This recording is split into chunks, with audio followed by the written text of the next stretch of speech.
So if we move on to the next field, we'll see that we have the password field. So let's double click on the password. We can start working on this one. For the password field, we'll need to include clip error and deserialize and serialize. We're also going to be using the from stir trait from the standard library. So we'll include stir from stir. We'll then create our structure. So we have a password structure. Make sure it's public. And it's going to have an optional string. So with the clips that are posted onto the application, they optionally have a password, but the user does not actually need to grant a password. So that's why we have an option. So if the user doesn't have a password, then the option will just be none. We'll then need to derive clone, debug, deserialize, and serialize. For the implementation block on password, we're going to have multiple different functions. So we'll create our implementation block, and we'll have a new function, as we have been with the other ones. It's going to accept a password and return a result, and that will either be a self or a clip error. Now with the password, I'm going to use generics.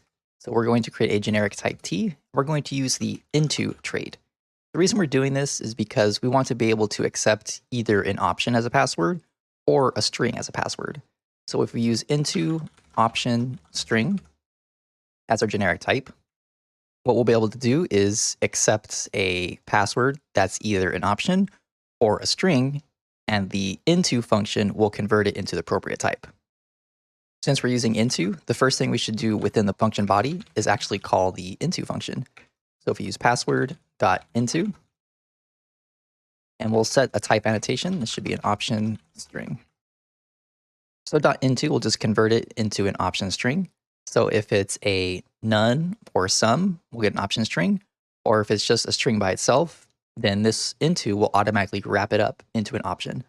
So this is sort of like having an overloaded function. We can either have strings or options with strings as the password. So we're going to match on that password. And if we get one, then we're going to do some logic. Just like the content, we want to ensure that the password is not empty. So if we take the password and we trim off the white space and check to see if it's empty, and if we negate that, so we want to know if it's not empty, then that'll be fine, because we want to make sure the password is non-empty. So then we'll return self, we'll wrap the password in an option, and then we'll be good to go. If they do supply an empty password, we're actually not going to return an error. We're just going to return self with no password. Finally, if the user doesn't supply a password at all, then we'll just return self with no password.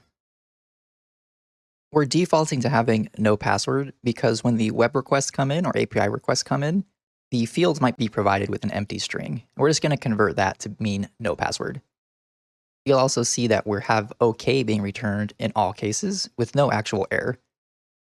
The error in this case is just optional if you want to include password complexity rules. For example, if you wanted passwords to be a certain number of characters, let's say 8 or 12, you can put that here in the new function to ensure that. And then if the password is not at least that long, you can return a clip error.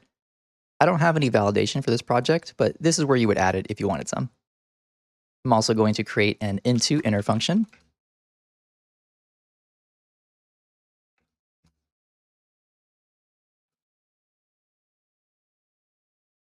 And I'm also going to create a has password function.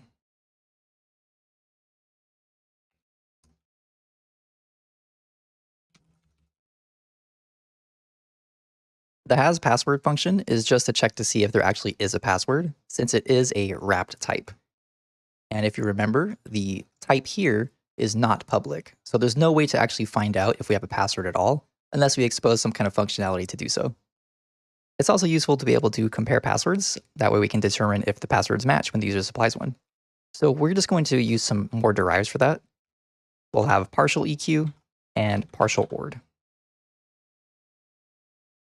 The partial EQ macro will give us access to the double equals operation. That way we can see if they compare properly. And the partial ORD macro is needed in order to use the partial EQ macro. The next thing we're going to implement is the default function. So if we implement default, we'll create our default function, and we're just going to return an empty password.